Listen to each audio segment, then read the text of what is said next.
വനിതാ സംവരണം നടപ്പാക്കുന്നതിന് ബില്ലിൽ ഭേദഗതിക്കായി സമവായത്തിനൊരുങ്ങുകയാണ് സർക്കാർ. പ്രതിപക്ഷവുമായി ആഭ്യന്തരമന്ത്രി അമിത്ഷാ ചർച്ച തുടങ്ങി. നടപ്പ് സമ്മേളനത്തിൽ തന്നെ ഭരണഘടനാ ഭേദഗതി ബിൽ അവതരിപ്പിച്ചേക്കും. പി ബസന്ത് വിവരങ്ങളുമായി. ബസന്ത്, എങ്ങനെയായിരിക്കും ഈ ഭേദഗതി ബിൽ വരുമ്പോൾ? ഒപ്പം ഈ സമവായ നീക്കത്തിന്റെ പിന്നിൽ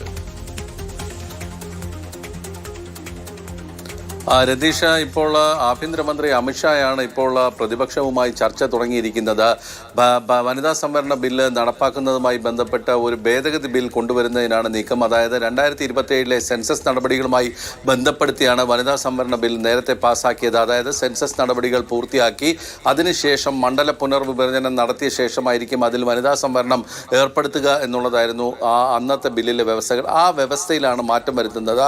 അങ്ങനെയാണെങ്കിൽ ഇപ്പോൾ സർക്കാർ കൊണ്ടുവരാൻ പോകുന്ന ഭരണഘടനാ ഭേദഗതി ബില്ലിൽ അത് പാസ്സാകുന്ന ഒരു സാഹചര്യത്തിലാണെങ്കിൽ ലോക്സഭയിലെ എണ്ണം 816 ഉയരുന്ന ഒരു സാഹചര്യമുണ്ട്. അതായത് നിലവിലുള്ള 543 നിന്നും 816 ലോക്സഭയിലെ തലയെണ്ണം കൂടും. അതോടൊപ്പം സംസ്ഥാന നിയമസഭകളിൽ 50% സീറ്റുകളുടെ വർധന വരുന്നത്.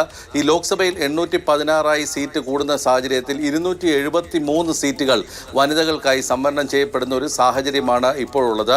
നിലവിലിപ്പോൾ സർക്കാർ പ്രതിപക്ഷ കക്ഷികളുടെ ഇടയിൽ സമവായത്തിനുള്ള ശ്രമമാണ് സർക്കാർ നോക്കുന്നത്. കോൺഗ്രസുമായിട്ടുള്ള ചർച്ച നടന്നിട്ടില്ല. പക്ഷേ BJD അടക്കമുള്ള കക്ഷികളുമായി സർക്കാർ ചർച്ച നടത്തി കഴിഞ്ഞിരിക്കുന്നു. അതിൽ ഏറ്റവും സുപ്രധാനമായിട്ടുള്ള നിർദ്ദേശം ലോക്സഭയിലെ എണ്ണം 816 ഉയരുന്നു എന്നുള്ളതാണ്. 2011 സെൻസസിൻ്റെ കണക്കുകൾ പ്രകാരം മണ്ഡല പുനർവിഭജനം നടത്തുക എന്നുള്ളതാണ് ഇപ്പോൾ സർക്കാരിൻ്റെ മുന്നിലുള്ള ഒരു നിർദ്ദേശം. അതനുസരിച്ച് 2027 ഉത്തർപ്രദേശ് നിയമസഭാ തെരഞ്ഞെടുപ്പോ 2029 ലോക്സഭാ തെരഞ്ഞെടുപ്പിലോ വനിതാ സംവരണം നടപ്പാക്കുകയാണ് സർക്കാർ ലക്ഷ്യമിടുന്നത്. അതിന് ഈ വനിതാ സംവരണം ഏതെല്ലാം മണ്ഡലങ്ങളാണ് എന്നുള്ളത് ടോസിലൂടെ അല്ലെങ്കിൽ നറുക്കെടുപ്പിലൂടെ തീരുമാനിക്കുക എന്നുള്ളതാണ് സർക്കാരിൻ്റെ മുന്നിലുള്ള ഒരു നിർദ്ദേശമുള്ളത്. മാത്രമല്ല, അത് സ്ഥിരമായിട്ട് അത് വനിതാ സംവരണ മണ്ഡലമായി തുടരുമോ അതോ റൊട്ടേഷൻ അടിസ്ഥാനത്തിൽ അത് മാറുമോ എന്നുള്ള കാര്യവും ചർച്ച ചെയ്യപ്പെടുകയാണ്. പക്ഷേ നടപ്പ് സമ്മേളനത്തിൽ തന്നെ ബില്ല് കൊണ്ടുവരാനാണ് സർക്കാരിൻ്റെ ലക്ഷ്യം. രതീഷ്, ശരി. വനിതാ സംവരണം നടപ്പാക്കുന്നതിന് ബില്ലിൽ ഭേദഗതിക്കുള്ള സമവായത്തിലുള്ള ശ്രമം സർക്കാരിന്റെ ഭാഗത്തുനിന്നുണ്ടാകുന്നു.